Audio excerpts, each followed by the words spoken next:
Perfect, I told my daughter-in-law, Tiffany, when she announced that 25 members of her family were coming to spend Christmas at my house.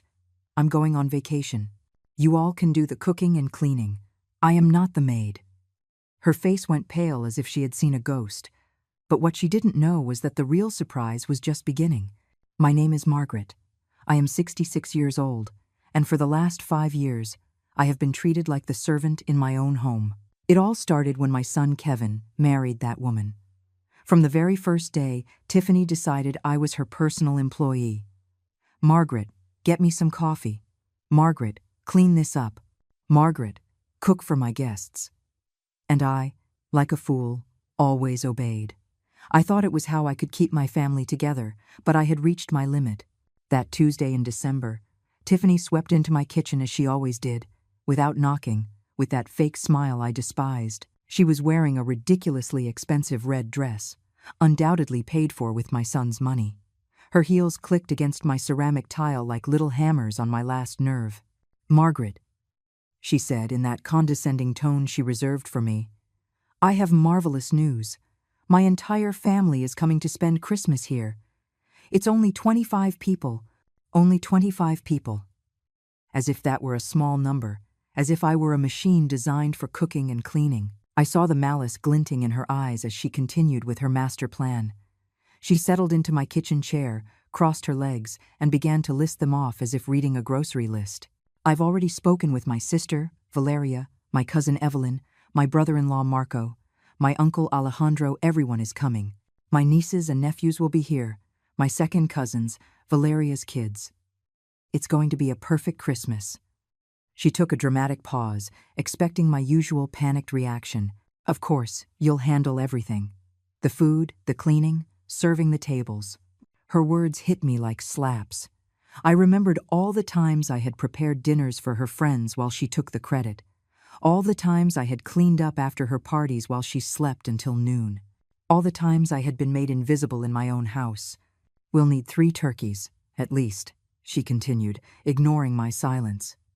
And that chocolate silk pie you make too. Oh, and you'll have to decorate the entire house. I want it to look perfect for the Instagram photos.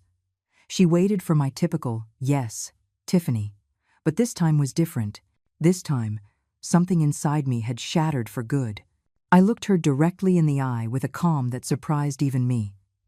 Perfect, I repeated, watching her smile begin to falter. It will be a perfect Christmas for you all because I won't be here. The silence that followed was deafening. Tiffany blinked several times as if she hadn't heard correctly. Her mouth opened slightly, but no words came out. The clicking of her heels stopped abruptly. What do you mean? You won't be here? She finally managed to articulate, her voice trembling slightly. She sat up straighter in the chair, her perfect posture beginning to crumble.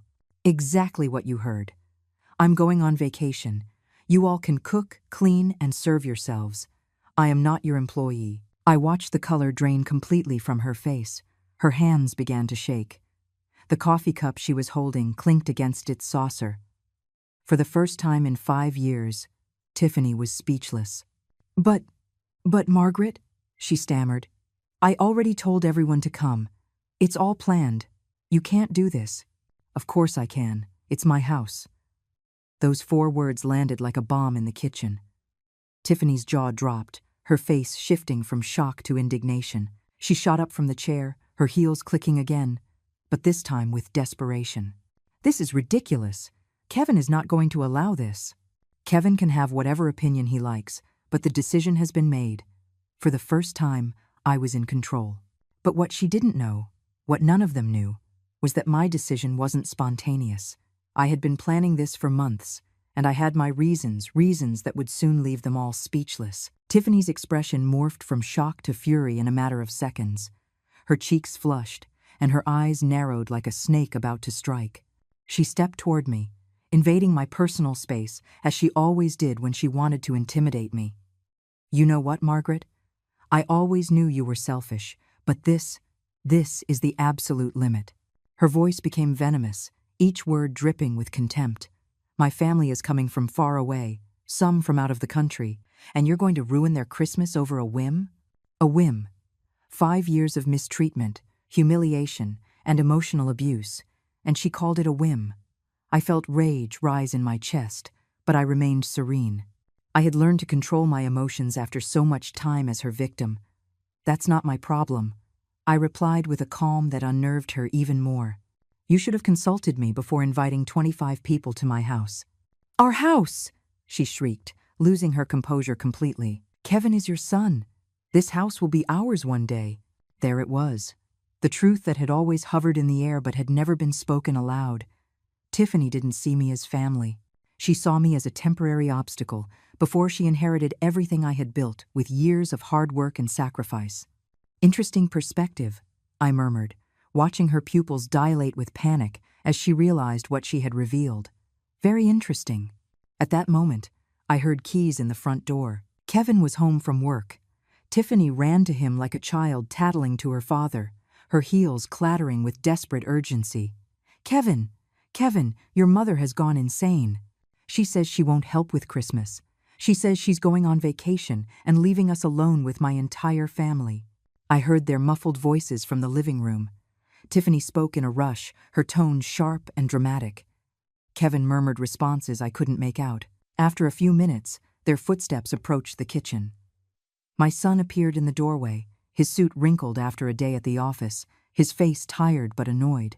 Behind him, Tiffany followed like a shadow, arms crossed and a triumphant expression on her face. She clearly expected him to put me in my place. "Mom," Kevin began in that patronizing tone he had adopted since his marriage. "Tiffany told me about your decision. Don't you think you're being a little dramatic?" Dramatic. My own son was calling me dramatic for refusing to be his wife's servant.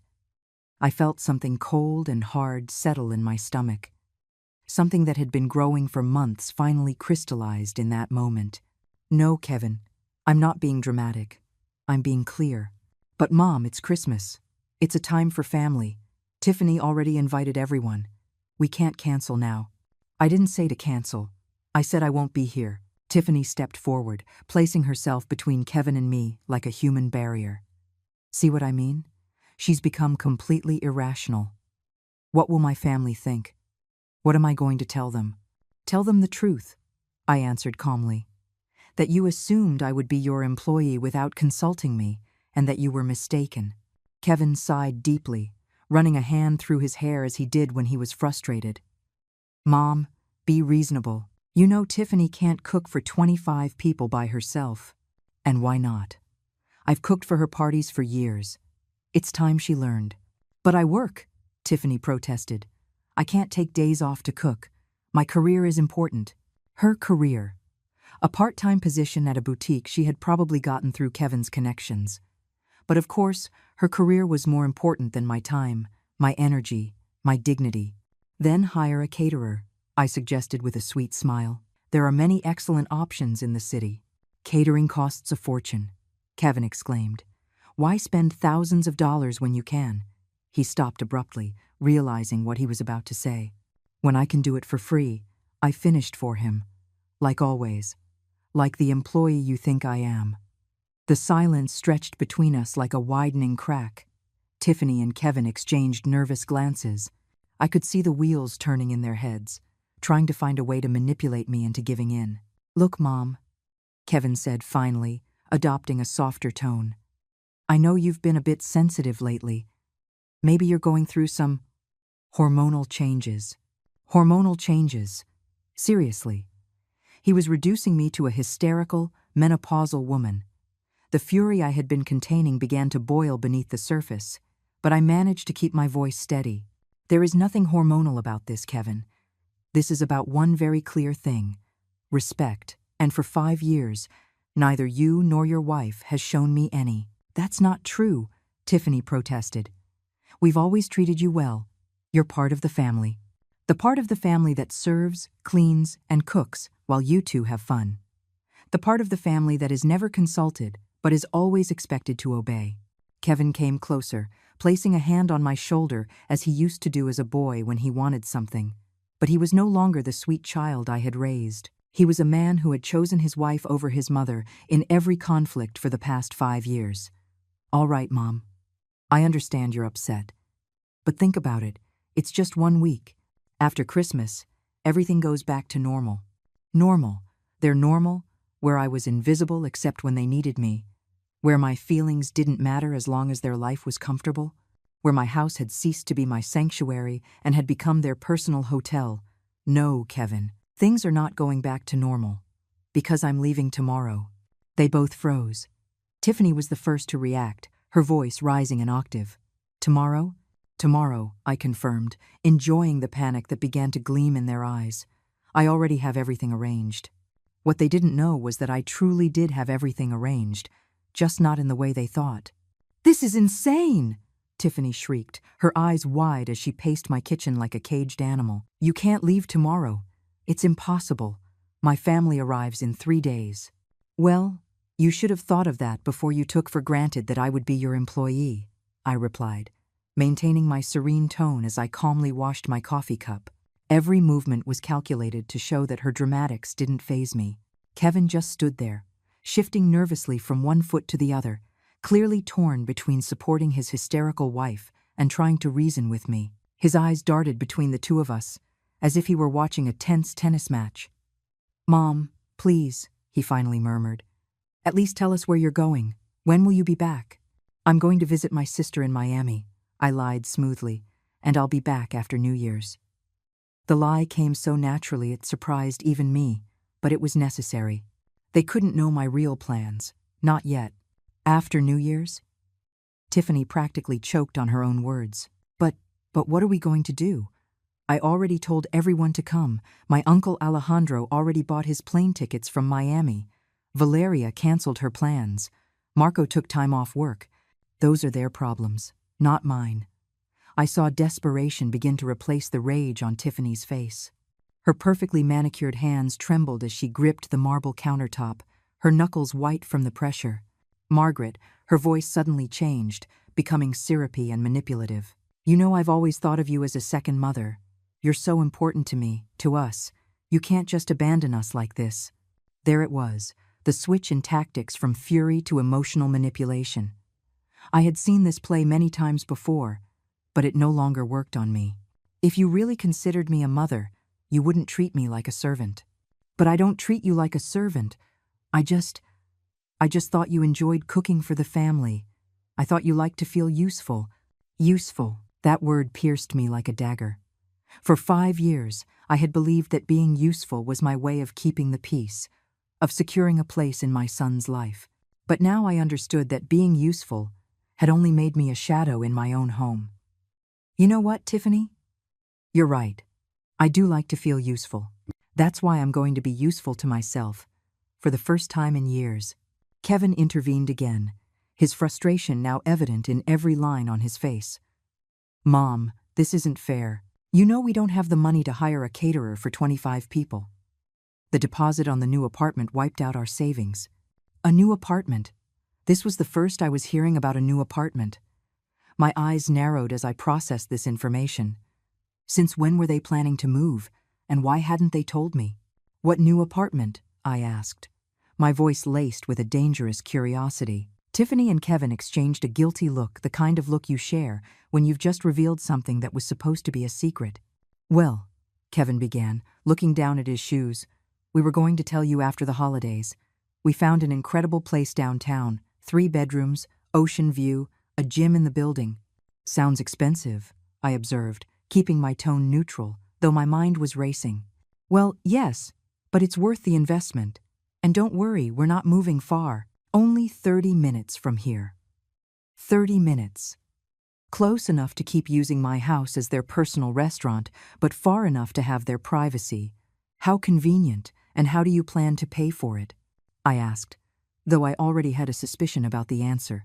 Tiffany's face suddenly lit up, as if she'd found the perfect solution to all our problems. That's why it's so important that we have a perfect Christmas. My uncle Alejandro is very generous when he's impressed, and my brother-in-law Marco has connections in real estate. If everything goes well, they could help us with Kevin's business. There it was. The real reason behind the grand Christmas celebration. It wasn't about family or tradition. It was about money, about impressing wealthy relatives to get financial favors. And I was the cornerstone of their manipulation scheme. I see, I murmured, letting the silence hang as they both waited for my response. So, you need your Christmas to be perfect to impress the rich family. Exactly, Tiffany exclaimed, relieved that I finally understood the gravity of the situation. I knew you'd get it. You're so smart, Margaret. You always know the right thing to do. The right thing. For 5 years, the right thing had been to sacrifice my comfort, my time, my dignity to make their lives easier. But now I had a completely different perspective on what was right. You're right, Tiffany. I know exactly what the right thing to do is. That's why my decision stands. I'm leaving tomorrow. The hope vanished from their faces like spilled water. Tiffany began to breathe rapidly, on the verge of a panic attack. You can't do this. You can't ruin our future over a tantrum. It's not a tantrum. It's a well-thought-out decision. But what will my family think when they arrive and there's no one here to receive them? What will they think when they see there's no food prepared? They will think that their niece invited them without having the capacity to be a host. And they will be correct. Kevin stepped closer, his desperation now palpable. Mom, please, if you really need a vacation, we can postpone it. After New Year's, you can go wherever you want. For as long as you want, we'll pay for your trip, the hotel, everything. They'd pay for my trip? With what money, I wondered, if they had just said the apartment deposit left them with no savings. But it didn't matter. Their offer was 5 years too late. The offer is tempting, Kevin, but my decision is made. This is emotional blackmail, Tiffany burst out, her mask of sweetness finally falling away completely. You're using our situation to manipulate us. Emotional blackmail. The words hung in the air like an unwitting confession.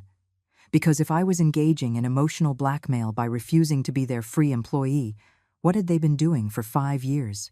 You know what emotional blackmail is, Tiffany? It's making me feel guilty every time I don't want to cook for your friends. It's telling me that a good mother-in-law always puts the family first when I refuse to clean up after your parties. It's assuming my plans don't matter because I'm retired and have nothing better to do. Every word was a bullet that hit its mark. I saw them both flinch slightly with each accusation because they knew it was true. All of it was true. That's not the same thing, Tiffany stammered, but her voice had lost all its previous force. You're right. It's not the same. Because what you two have done is much worse. You have taken my generosity for granted for years. The kitchen fell into a tense silence. I could hear the ticking of the wall clock, the hum of the refrigerator, Tiffany's ragged breathing. But what I could hear most clearly was the sound of my own approaching freedom. Because tomorrow, everything would change, and they had no idea just how much.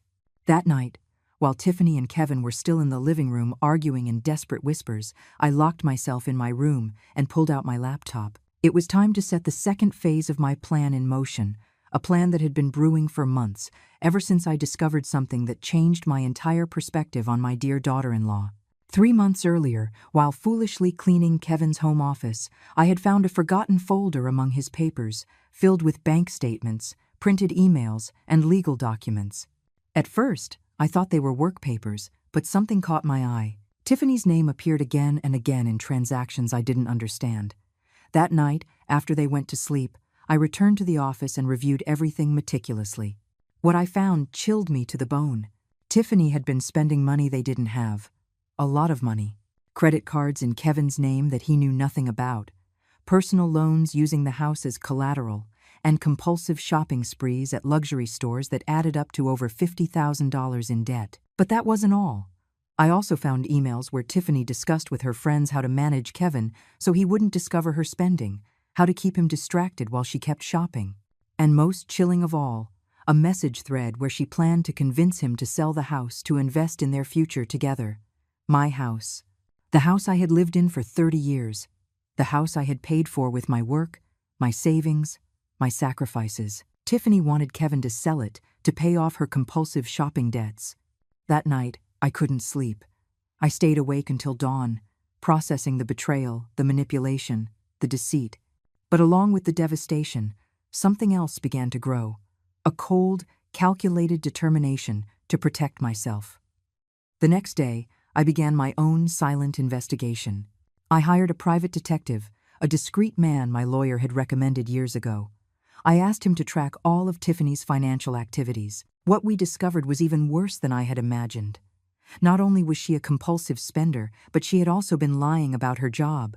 Her important career at the boutique was part-time, and she was barely making minimum wage, but she had been telling Kevin she earned 3 times that amount. Where did the extra money for her personal expenses come from? The secret credit cards, of course. And there was more. Tiffany had been telling her relatives that we were much wealthier than we actually were. She had told them that Kevin had a thriving business, that I had a considerable fortune, that our house was worth twice its actual price. All lies to maintain her image as a successful, well-married woman. Now, as I looked at my laptop screen in the quiet darkness of my room, I smiled for the first time in months. Because I had taken steps they couldn't even imagine. First, I had moved all my savings to a new account at a different bank, an account Kevin knew nothing about and would never have access to. Then, I had consulted with my lawyer about how to protect the house's deed.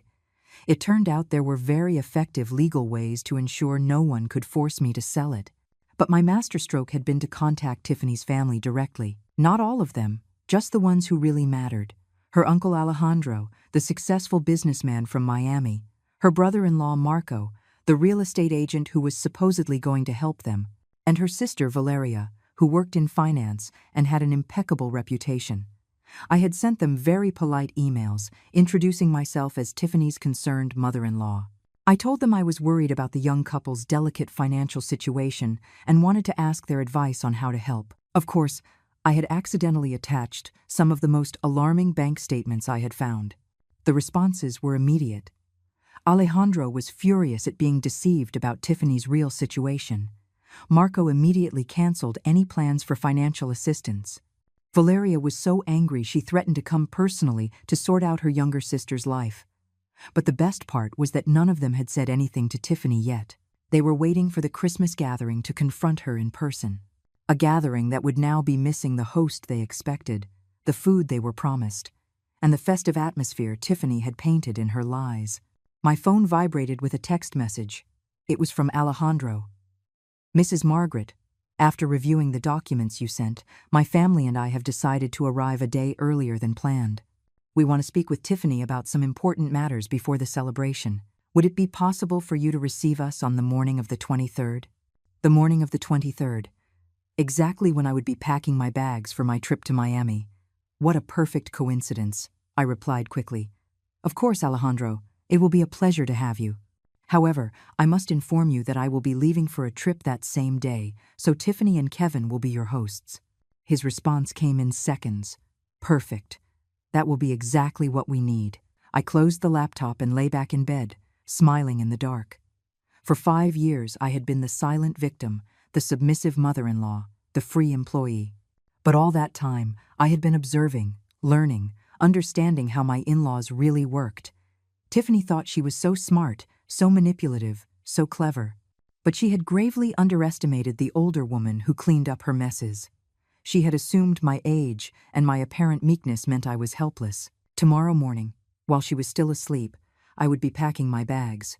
Not for Miami, as I had told them. My real destination was a luxury hotel just an hour away, where I had booked a suite with an ocean view for the next 2 weeks. From there, I would have a front-row seat to the collapse of the little kingdom of lies Tiffany had built. I would watch her family discover her deceptions. I would watch Kevin finally open his eyes to the woman he had married. I would watch her whole, perfectly manipulated world fall apart, piece by piece. And best of all, I wouldn't have to lift a finger to make it happen. Tiffany had dug her own grave with years of lies and deceit. I had simply taken the shovel out of her hands and showed her family where to look. Outside, I could hear that the argument in the living room had finally ended. Footsteps on the stairs, doors closing, the tense silence of a house full of unresolved conflicts. But I slept deeply that night. For the first time in 5 years, I slept with the smile of someone who knows that justice, even when it's late, always arrives. At 6 in the morning, my alarm clock sang like the anthem of freedom. I got up with an energy I hadn't felt in years. I showered peacefully and began to pack my bags. Every garment I folded was another step toward my independence. Every item I stored away was a silent declaration that I was no longer anyone's employee. Tiffany and Kevin were still asleep. I could hear their deep breathing from the hallway as I carried my suitcases down the stairs. I had prepared a note, which I left on the kitchen table next to the spare house keys. A brief but precise note. Have decided to leave early for my trip. The house is in your hands. Enjoy your perfect Christmas, Margaret. What the note didn't mention was that I had made a few additional preparations before leaving, like completely emptying the pantry and the refrigerator. After all, if they were going to host 25 people, they needed to learn to be responsible for buying food. I had also locked away all my good china, my elegant tablecloths, and my Christmas decorations in my bedroom. If they wanted to impress the rich family, they would have to get their own supplies. But my final touch had been to cancel the cleaning service that came twice a week, a service that I paid for, but for which Tiffany always took the credit for having a perfectly kept house. Starting today, she could experience what it really meant to keep a house clean on her own. The taxi arrived promptly at 7 in the morning. As the driver loaded my bags, I took one last look at the house where I had lived for 3 decades, a house that had been my sanctuary, then my prison, and now would once again be my fortress. Because even though I was leaving temporarily, this was still my house, and I had every intention of reclaiming it completely. The hotel where I checked in was everything I had dreamed of during my years of forced domestic service. A spacious suite with an ocean view, 24-hour room service, and most importantly, absolute silence. No one shouting for me from the kitchen, no one expecting me to appear with fresh coffee, no one assuming my time had no value. My phone started ringing at 10:47 in the morning. Kevin, of course. "Mom, where are you? We found your note, but why did you leave early?" His voice sounded confused, still sleepy. He had probably just discovered the empty pantry and the fact that no one was there to make his weekend breakfast. "Good morning, Kevin. I decided there was no point in prolonging the inevitable. You two have a lot to do to prepare, and I am very much looking forward to some rest. But Mom, this is so sudden. Tiffany is, well, she's pretty upset." Upset. What a diplomatic way to say she was having a full-blown panic attack at the realization that she would actually have to take charge of her own life. I'm sure she'll manage perfectly. After all, she's a very capable woman. There was a long pause. I could hear voices in the background, Tiffany speaking in a rapid, hysterical tone. "Could you at least tell us where you are? In case of an emergency. I am safe and in a good place. That's all you need to know. Mom, please. I know you're angry, but this is extreme. Tiffany's family arrives in 2 days, and we don't know how." "Kevin," I interrupted him firmly. "You are 32 years old. Tiffany is 29. You are fully functional adults. I am certain you can solve your own problems without relying on a 66-year-old woman." Another pause. This one longer. "Fine," he finally sighed. "But promise me you'll be okay. And when are you coming back?" "I'll be back when I'm ready. Enjoy your Christmas." I hung up before he could insist further. I immediately put my phone on silent mode. I knew the next few hours would be a constant bombardment of desperate calls and messages, but I had waited 5 years for this moment of peace. I wasn't going to let them ruin it. I ordered lobster thermidor from room service, something I would never have cooked for myself because it would have seemed too extravagant by the standards of austerity Tiffany had imposed in my own home. As I ate slowly, savoring every bite, my phone blinked constantly with silenced notifications. The best part was yet to come, because tomorrow morning, exactly as I had calculated, Tiffany's family would begin to arrive. They would not find the perfect Christmas she had promised them.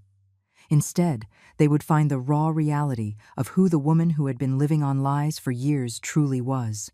At 3 in the afternoon, I finally checked my messages. There were 17 missed calls from Kevin, 31 from Tiffany, and an avalanche of texts, escalating from confusion to pleading to outrage. But the message I was really interested in had arrived from Alejandro at noon. "Mrs. Margaret, my family and I will arrive tomorrow at 8 in the morning as agreed. We look forward to meeting you personally and having that important conversation with Tiffany. Thank you for your hospitality." Hospitality. If only he knew that by 8 o'clock tomorrow, the only hospitality they would find would be Tiffany trying to explain why the house was empty, why there was no food, and why the generous mother-in-law she had boasted so much about had mysteriously disappeared. I replied to Alejandro, "I regret to inform you that I had to move up my trip due to unexpected family commitments. Tiffany and Kevin will be delighted to host you. I'm sure you will have much to talk about." His response was immediate. "I understand perfectly. In fact, this might be for the best. Some conversations are better had in private." Private. Exactly what they needed. A private conversation between a woman who had been lying for years and a family that finally knew the truth about her financial deceptions. That afternoon, as I enjoyed a massage at the hotel spa, I allowed myself to imagine the scene that would unfold tomorrow morning. Tiffany and Kevin waking up in a panic, making a last-minute run to the grocery store, desperately trying to create the illusion of hospitality they had promised. And then, at 8 o'clock sharp, the sound of the doorbell, announcing the arrival of the family who had come to collect on past due accounts. I couldn't help but smile as the masseuse worked on the knots of tension that had been in my shoulders for 5 years. Knots that were finally beginning to unravel, one by one, just like Tiffany's lies. The morning of the 23rd dawned with a clear sky, and my phone exploded with calls. I woke to the first call from Kevin at 6:30 in the morning. I didn't answer. While I leisurely ate eggs Benedict with smoked salmon on my suite's terrace, I decided to check the voicemails. The first was from Kevin. "Mom, please, pick up. Tiffany is hysterical. We don't know what to make for breakfast for 25 people. The grocery store doesn't open until 8, and the family arrives at exactly that time. We need help, urgently. Please, please call us." The second was from Tiffany, her voice completely broken. "Margaret, I know you're mad at me, and I get why, but please don't make me look bad in front of my family. They traveled from so far away. My uncle Alejandro came from Miami. Valeria canceled important plans. I don't know how to cook for this many people. I don't even know where to start. I promise, we'll talk later and fix everything, but right now I desperately need your help." The third message was even better. Tiffany again, now sobbing. "Margaret, I just checked the pantry and the refrigerator. Everything is empty. Why is there nothing? How am I supposed to feed my family? Where is the good china? Where are the Christmas tablecloths? Please, at least, just tell me where you put everything. Just that, please." Ah, yes.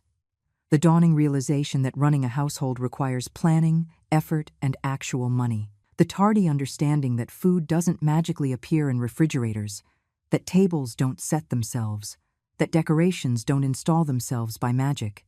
But the message I was truly waiting for arrived at 7:15 in the morning. It was from a voice I didn't recognize, but it spoke with authority. "Mrs. Margaret, this is Alejandro, Tiffany's uncle. We arrived at the airport early and decided to come straight to your house. We expect to be there in 15 minutes. I'm very much looking forward to meeting you and having that conversation we've been planning." Perfect. They would arrive at the peak of Tiffany and Kevin's panic. At 8:20 my phone rang. This time I answered. "Mom." Kevin's voice was trembling, on the verge of a nervous breakdown. "Can you talk?" "Good morning, Kevin. Of course I can talk. How is your morning going?" "Mom, please, don't do this. Tiffany's family just arrived and we have nothing to offer them. Literally nothing. Tiffany is crying in the bathroom and I don't know what to do. Have you explained the situation to them?" "What situation? How do I explain that my mother decided to go on vacation right when we needed her most? When they needed me most? Not when I needed respect or understanding or a simple thank you for 5 years of service. Only when they needed me.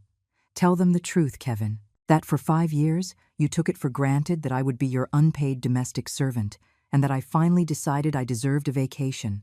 There was a pause. I could hear voices in the background, a mix of panic and confusion. Someone was speaking sternly, probably Alejandro, asking where the main hostess was. "At least can you tell us where you always bought the food? What you used to make for special occasions? Anything to help?" "Kevin, I didn't always buy anything. I planned for weeks in advance. I researched recipes, made detailed lists, compared prices, and dedicated entire days to preparation. It wasn't magic, it was work, a lot of work." The silence on the other end told me he was finally beginning to understand the magnitude of what he had ignored for years. "Look, he continued, his voice smaller. I know we've been inconsiderate, but right now I need practical solutions. What do I do with 25 hungry people in my living room? Order takeout, call restaurants, go to the supermarket, do what all responsible adults do when they have guests. But it's the holidays. Everything is closed or swamped. The restaurants have no availability. Then maybe you should have thought of that before you invited 25 people without consulting the person you expected to do all the work. I heard a new voice in the background, a serious tone. Alejandro was clearly demanding an explanation.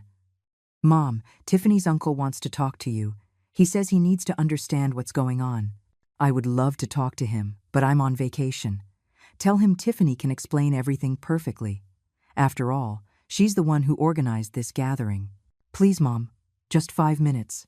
He's very confused and a little upset. I think he can help us solve this. Help us. Again, it was all about helping them. It was never about what I needed, what I deserved, or how they had made me feel for years. Kevin, listen to me very carefully. For 5 years, every time you needed something, I was there. Every time Tiffany wanted to impress someone, I did the work. Every time you had problems, I was the solution.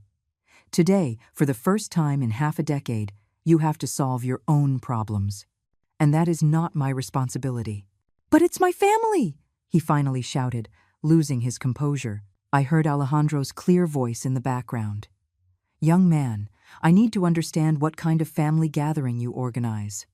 Where is the woman of the house? Where is the grandmother who invited them?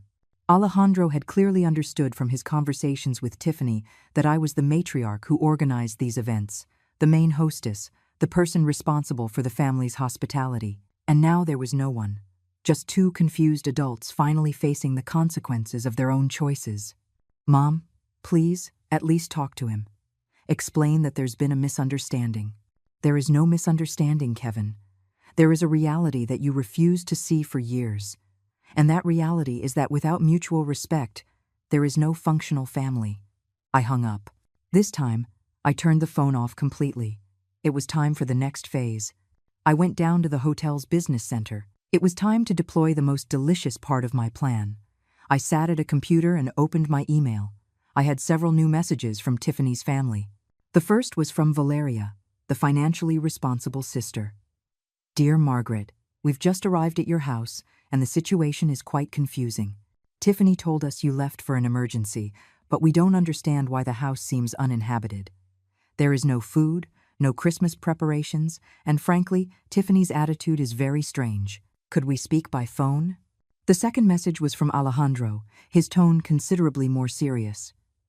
Mrs. Margaret, I respect that you had to travel for an emergency, but I need to understand what is happening in this house. Tiffany cannot coherently explain why the food she promised is not here, why there are no Christmas decorations, or even why she did not know you would be gone. This does not align at all with the family picture she painted for us. Please contact me urgently. Perfect. It was exactly the opening I had been waiting for. I replied to both emails with a carefully constructed message. Dear Alejandro and Valeria, I deeply apologize for the confusion. I was forced to move up my trip due to circumstances I would rather not discuss over email. However, I believe it is important for you to understand Tiffany and Kevin's true situation before continuing with any Christmas plans. The documents I previously sent you reflect only part of the financial reality. If you truly wish to help Tiffany, I suggest you have a very frank conversation with her about her spending habits and her unrealistic expectations regarding family support. Sincerely, Margaret. I sent the message and waited. I didn't have to wait long. 20 minutes later, my hotel room phone rang. It was the front desk. Ma'am, you have a long-distance call. A Mr. Alejandro says it's urgent. Put him through, please. Alejandro's voice was tense, but controlled. Mrs. Margaret, thank you for taking my call. I need to ask you some direct questions about my niece. Of course, Alejandro. I'm all ears. First, is it true that Tiffany has been asking you to cook and clean for all her family gatherings? That is correct. For the last 5 years, every time you have visited or she has had guests, I have handled all the preparations. And when she told us about the elaborate dinners and perfect events, was she organizing them? or were you? I planned everything from scratch. Tiffany took the credit. There was a long pause. I could hear voices in the background, clearly Alejandro arguing with someone. Second question. The financial statements you sent us, are they real? Completely real. I obtained them directly from my son's personal files. And Tiffany knows you discovered her debts? Number. Until today. She had no idea that I knew about her secret spending or her lies about her income. I see. His voice had turned to ice. One more question. Why did you decide to leave at this exact moment? Because I grew tired of being treated like a domestic servant in my own house. Tiffany assumed I would cook for 25 people without even asking if I was available or willing. The silence that followed was long and tense. Finally, Alejandro spoke, his voice dripping with disappointment and contained anger. Mrs. Margaret, my family owes you an apology. Tiffany has been lying to us for years.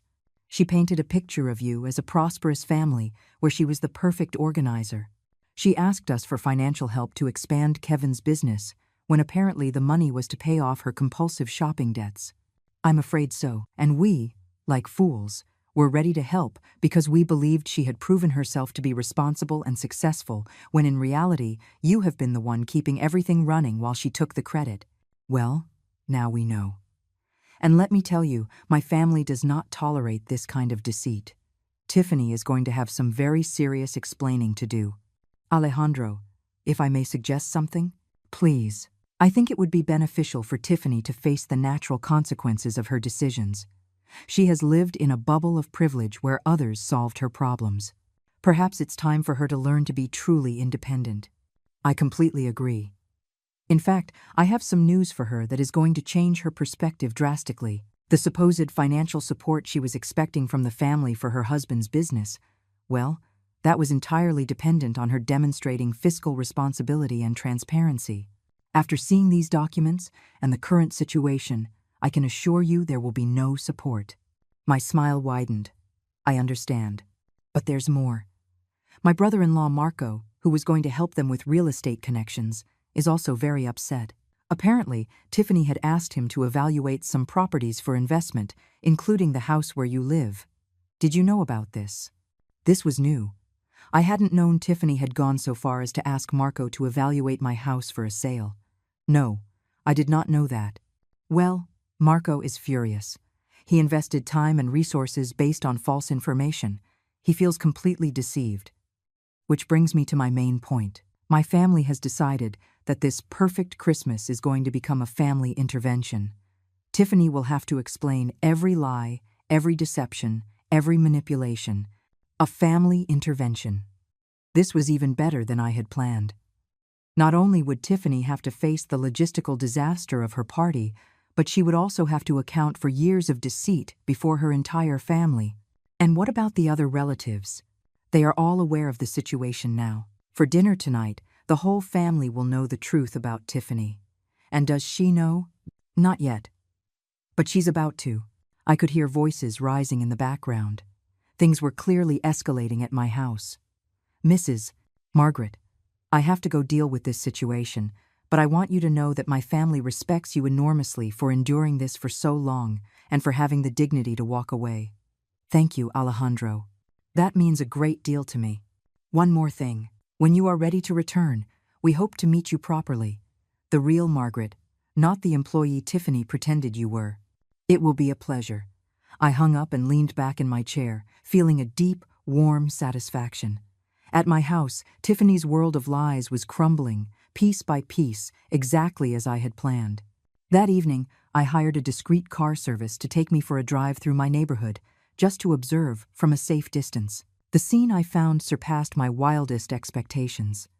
There were several rental cars parked haphazardly, and multiple grocery bags were scattered on the front porch, clearly abandoned mid-crisis. It was like watching a telenovela in real time, only 1,000 times more satisfying. My phone vibrated. It was a text from Valeria. Mrs. Margaret, could you call me? I need to ask about additional documents. I called immediately. Mrs. Margaret, she said, her voice tense. I'm reviewing my sister's financial situation, and it's worse than we thought. I just discovered she has been using Kevin's name and credit information to open accounts he doesn't know about. This could be considered identity fraud. This was new information. Does Kevin know? We just told him an hour ago. He's in shock. He keeps saying it must be a misunderstanding. Valeria, I have to ask something delicate. Did you know Tiffany told our family that you were considering making her the beneficiary of your will? The question hit me like a lightning bolt. What? Yes. She told us you were planning to leave her the house and a significant part of your savings. She used that as collateral for some of the loans she took out from family. The betrayal was even deeper than I had imagined. Valeria, I can assure you that is completely false. My will does not include Tiffany as a beneficiary of anything. I imagined so. But she used that story to borrow over $20,000 from some of our cousins in the States. $20,000 in debt that I was supposedly going to cover with my death. It was so twisted, so maliciously calculated. How is Tiffany reacting to all this? I asked. There was a long pause. She's in complete denial. She keeps insisting it's all a misunderstanding, that you're being vengeful because you felt left out of the Christmas plans. Of course, even when confronted with irrefutable evidence, Tiffany was still trying to play the victim. And the Christmas celebration? Valeria laughed bitterly. What Christmas? Tiffany ordered pizza for 25 people because she didn't know how to cook anything else. We're eating off paper towels because she can't find the good plates. Instead of celebrating, we're having the most intense family showdown of our lives. Pizza for 25. The irony was delicious. What do you plan to do now? I asked. Some of us are leaving tomorrow.